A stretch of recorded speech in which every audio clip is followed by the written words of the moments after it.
আসসালামু আলাইকুম ওরহমতুল্লাহি বারকাতুহ। সম্মানিত আমার ভিউয়ার্স, আশা করছি আপনারা সকল ভালো আছেন। আলহামদুলিল্লাহ, আল্লাহ পাক রব্বুল আলমিনের এহসান আর করমে আল্লাহ পাক রব্বুল আলমিনে আমারেও খুব বেশি ভালো রাখছেন। আলহামদুলিল্লাহ, আজকে আমি আপনারা সামনে রাসূল করিম সাল্লাল্লাহু আলাইহি ওয়াসাল্লাম একটি হাদিসের মধ্যে তিন ব্যক্তির বিষয় বলেছেন যে এই তিন ব্যক্তি জান্নাতের মধ্যে যাইতে পারবেন না। ওই তিন ব্যক্তি কোন কোন ব্যক্তি আমি রাসূল করিম সাল্লাল্লাহু আলাইহি ওয়াসাল্লামের হাদিসে মোবারকা আমি পাঠ করে আপনারা সামনে আমি বয়ান করব। এর প্রথমে আপনার কাছে একটি কথা রিকোয়েস্ট, আপনারা যদি আমার চ্যানেলে নতুন হন আমার চ্যানেলটিকে সাবস্ক্রাইব করে ভিডিওটি বেশি বেশি করে শেয়ার করবেন। قال رسول الله صلى الله عليه وسلم لا يدخل الجنة خب ولا بخيل ولا منان। মিশকাত শরীফের হাদিস। রাসূলুল্লাহ সাল্লাল্লাহু আলাইহি ওয়াসাল্লাম ইরশাদ ফরমাইয়াছেন যে ওই তিন ব্যক্তি জান্নাতের মধ্যে প্রবেশ করতে পারবেন না। এক নম্বর হলো যে ব্যক্তি মানুষকে ধোঁকা দেয়, মানুষকে ধোঁকার মধ্যে ডালে, মানুষকে ধোঁকা দিয়া মানুষের মাল লুটমার করে এবং মানুষকে কথার দ্বারায় ধোঁকাবাজি দেয়। রাসূল করিম সাল্লাল্লাহু আলাইহি ওয়াসাল্লাম ওই ব্যক্তিরকে অনেক ঘৃণা করেছেন। এতকে বলেছেন ওই ব্যক্তি পুরা কামিলে মুমিন নয়। ওই ব্যক্তি মানুষকে ধোঁকা দেয়, কুফুরির করিব পর্যন্ত পৌঁছে যায় ওই ব্যক্তি, ধোঁকা দেনেওয়ালা ব্যক্তি।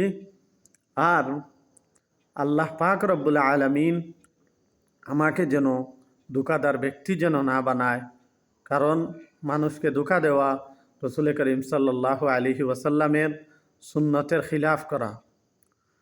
দুই নম্বর হলো ওই ব্যক্তি যে ব্যক্তিকে আল্লাহ পাক রব্বুল আলামিন মাল দৌলত প্রচুর দান করেছেন এবং ওই ব্যক্তি তার মালকে সঠিক নিয়ম অনুযায়ী, শরীয়ত অনুযায়ী ওই ব্যক্তি যেভাবে রাসূলুল্লাহ সাল্লাল্লাহু আলাইহি ওয়াসাল্লাম এবং আল্লাহ পাক রব্বুল আলামিন ইরশাদ ফরমাইয়াছেন ওয়ানফিকু মিম্মা রাযাকনাকুম, তোমরা তোমাদের মাল দৌলতকে খরচ করো যে যাগুলো আমি দিয়েছি।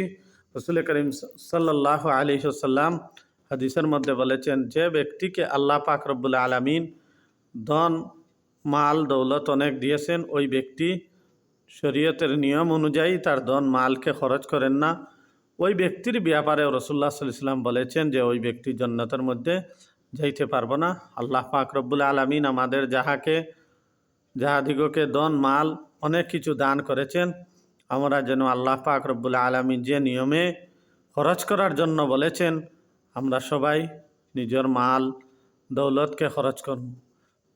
তিন নম্বর হলো ওই ব্যক্তি যে ব্যক্তি কাউকে উপকার করে এবং উপকার করিয়া উপকারের বদলা লইতে চায়, ওই ব্যক্তির ব্যাপারে রাসূলুল্লাহ সাল্লাল্লাহু আলাইহি ওয়াসাল্লাম বলেছেন ওই ব্যক্তি জান্নাতের মধ্যে যাইতে পারবেন না।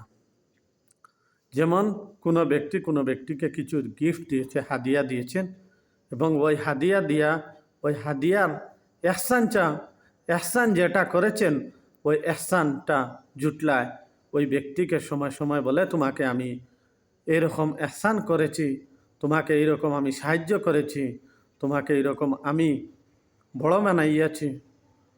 এইরকম করনেওয়ালা ব্যক্তিকে রাসূল করিম সাল্লাল্লাহু আলাইহি ওয়াসাল্লাম খুব ঘৃণা করেছেন এবং বলেছেন ওই ব্যক্তি জান্নাতের মধ্যে যাইতে পারবেন না।